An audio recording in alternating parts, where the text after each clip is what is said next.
Hello. How's it going, guys? I like making videos for you. It's like you get to see me an extra day then.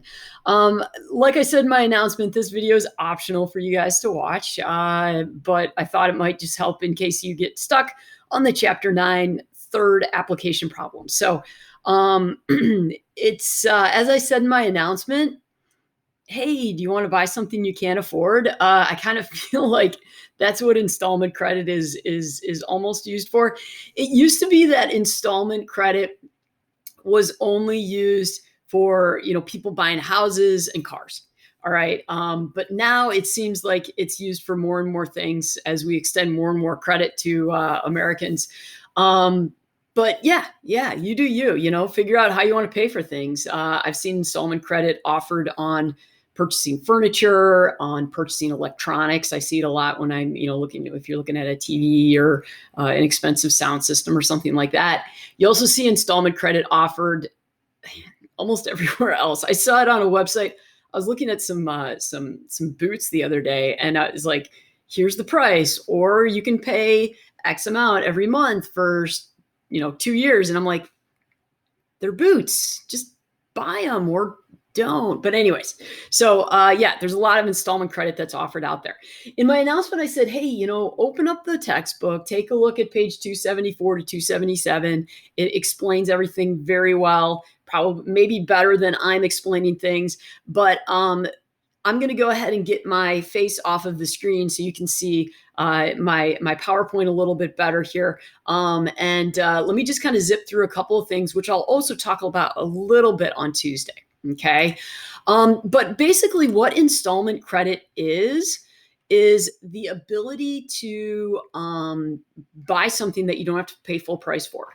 And the sale for installment credit will require monthly payments of principal along with interest. Okay. So when you buy something, as you can see on my slide right here, it's going to cost you some cash as a down payment.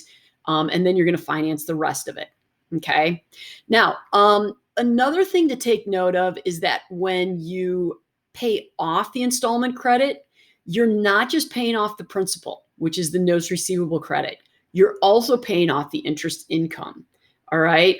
So if I am receiving a payment from Mark up here for an August payment of something that he purchased from me, I am going to receive $318.71.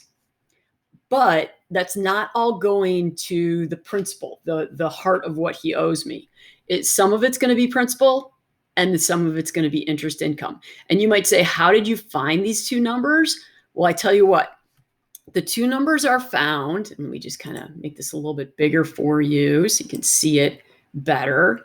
The two numbers are found by looking at an amortization schedule. All right. I know that's a big word, amortization, but an amortization schedule is really cool. All right. The amortization schedule takes a look at periodic payments, and it's set up for you as a consumer or you as a loan giver by your finance department usually. Okay. For example, when you buy a house, you can see your amortization schedule. And it's actually really depressing because you'll notice usually it's a 30-year mortgage, right? And maybe your monthly payment is $2,000. Your interest that you're paying each payment might be $1,800 and the principal only $200. Let me say that again. The first few payments you make, your interest that you're paying might be almost 90% or $1,800, and your principal might be $200 of the $2,000. All right. As the months go on, your interest, you can see it says in this box here, the monthly payment stays the same, but the amount of interest you're paying is going down and the principal you're paying is going up. Okay. So these amortization schedules are not something that you are going to have to calculate on your own in this class, but they're kind of neat. They're kind of neat. Okay. I'm going to provide them for you. We'll also take a quick look at reclassification. What we'll do then is we'll take a step back at the end of the year and say, okay, how much of the notes that are due to us are going to get paid off within the next year, so 2021, and how much are longer term going to get paid off in 2022, 23, 24, so on and so forth. The ones that are going to get paid off soon within the year, we're going to reclassify those as current assets. Okay, so let's go ahead and dive in and take a look at the task for today, which is taking a look at, I had this all loaded. Let's see if it comes back. There it is. Okay. Taking a look at page 284 in your textbook. Okay. Oh, I got to reload it. Okay. So go to page 284 in your textbook, and I'll just get it back up here again. 84. Boom. All right. There it is. And we are going to take a look at application problem number 3 only today, just 3, okay? The goal for tomorrow on Tuesday is to knock out the mastery and get reviewed for our test, which will be on chapters 7 through 9, okay? All right, so here we go. I think we're an RV company. Here, let me go back and see what our company is. I don't know. Doesn't really say. Okay. Anyways, I think we're selling RVs though. Oh yeah, here it is right here. Mabin RV Center. Woohoo! Let's go RVing. Okay. We are going to receive some payments from some customers, and then we're going to sell a couple of RVs, and then we're going to go ahead and take care of reclassifying some of our notes. All right. So let's get after it. All right. I'm going to start with July 3rd. I'm going to receive cash from Burke for his payment. Okay. So let me go ahead and split my screen again. There we go. Okay. So we're going to receive cash from Burke on the 3rd. Then we're going to sell an RV to Blair. And then we're going to receive cash from Altoria on the 12th, and then we're going to sell another RV to Matt. Okay, so let's get rocking so these guys can go explore our beautiful countryside in their brand new RVs. All right, so on the 3rd, let's go ahead and toss that in the cash receipts journal. Okay, you'll notice I'm on application 9.3, and I've given you 2 amortization schedules. Okay, one is for Burke right here, and one is for Altora. All right. So I'm going to go ahead and highlight that so that when we get to it, you guys know what I'm taking a look at. One is for Burke and one is for Altora. Okay. All right. So cash receipts journal, here we go. Let's go ahead and toss in, again, I'll put it up on the screen. Let's put in this, let's see if I can snap it over to the side. No, I can't. It won't let me. Okay. So let's go ahead and put in this cash receipt for Burke, okay? So I'm going to put in July 3rd. I'm going to put in notes receivable. And I'm going to put in interest income. All right. Now, all the book says is that I received a total of $1264.23. So what we have to do is we have to find the July payment amortization schedule for Burke. Okay. So when I go over here, here's July. Okay. That's what I'm looking at. Let me find my favorite green color. Oh, that's not it. There it is. All right, there's green. All right, for July here, the interest portion is going to be $392.81, and the principal portion is going to be $871.42. Okay, so these 2 numbers right here are going to get used up in here. Okay, so notes receivable credit is going to be principal of $871.42, and interest income credit is going to be down here at $392.81. Okay. So those 2 numbers added together equal $1264.23, which is exactly what the textbook says is what Burke should have paid us. Okay. $1264.23. All right. So that is how Burke's payment comes in. If you don't know about amortization schedules, you're going to do it wrong. And this is going to just get put in as a credit to notes receivable. Well, this is not all principal. Okay. So that's how you do July 3rd. Let's take a look at July 6th. Let's go ahead and sell this RV to Blair. There is some data here that we don't really need to know yet. We don't need to know that it's a 60-month note. We don't need to know it's 7% installment. But it's kind of cool to see how it's all written out. So let's go ahead and put this data into our cash receipts journal. And that's a nice big sale of an RV for us here. A lot of people bought RVs this year, right? It's a good quarantine activity. Go RVing. Okay. The textbook says that we put some money down. Okay. We put $766. 7.50 down. Okay, that's my chair squeaks. It's not.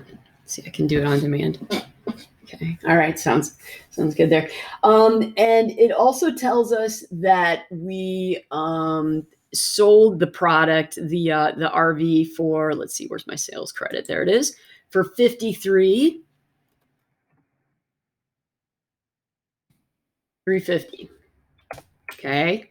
It also tells us that we gave or had some tax. Where's my sales tax? 26,6750. Okay. So the remaining amount that we are going to have to finance is going to be the sales credit plus the tax credit minus the cash debit. Okay. And that should equal the amount of the notes receivable that the book tells us. So I'm going to go ahead and add the sales and the tax and then subtract out the cash. Okay. And that checks out. Okay. So this is what our customer is going to have to pay us back over the course of 5 years. Right. All right. The next two transactions you should be able to do on your own. Okay. Do July 12th and do July 16th. Okay. July 12th is going to be a lot like July 3rd, and July 16th is going to be like July 6th. Okay. So I'll let you go ahead and fill those in. All right. This is for you to work on your own. The last thing that we're going to do then is we're going to do the reclassification. All right. A reclassification basically is an entry that transfers account balances from one account to the other. And what we're going to do is we're going to move our note receivable portion that is due within the next 12 months into a current asset. Okay, into a current asset. And then we're going to reverse that entry. All right, I'll talk more about this on Tuesday, but let's take a look at the textbook here. It says down here in steps 2 and 3 that on December 31st, Mabin RV has some outstanding notes receivable. And of that, $134,643 is going to be reclassified as current. And then we'll reverse that. Okay, so let's take a look at how that looks. And then we'll go ahead and discuss it a little bit more on Tuesday. Okay. Tuesday, I'll tell you a little bit more about reclassification.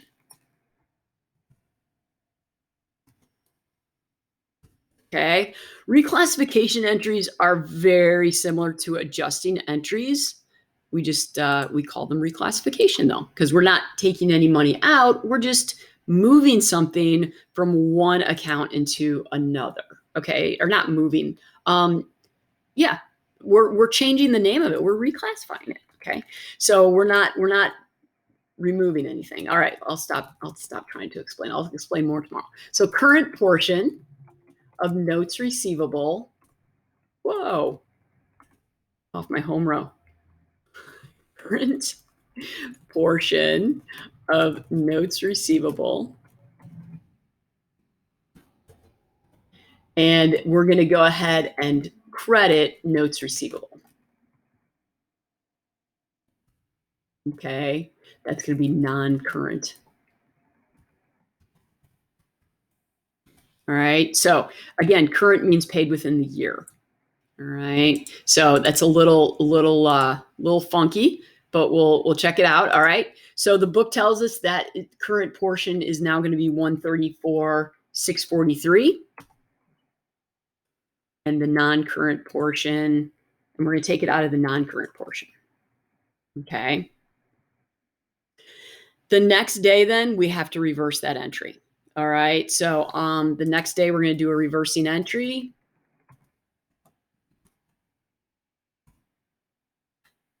January 1st, and that's going to be notes receivable non-current is going to get debited, and then notes received, current portion of notes receivable will get credited.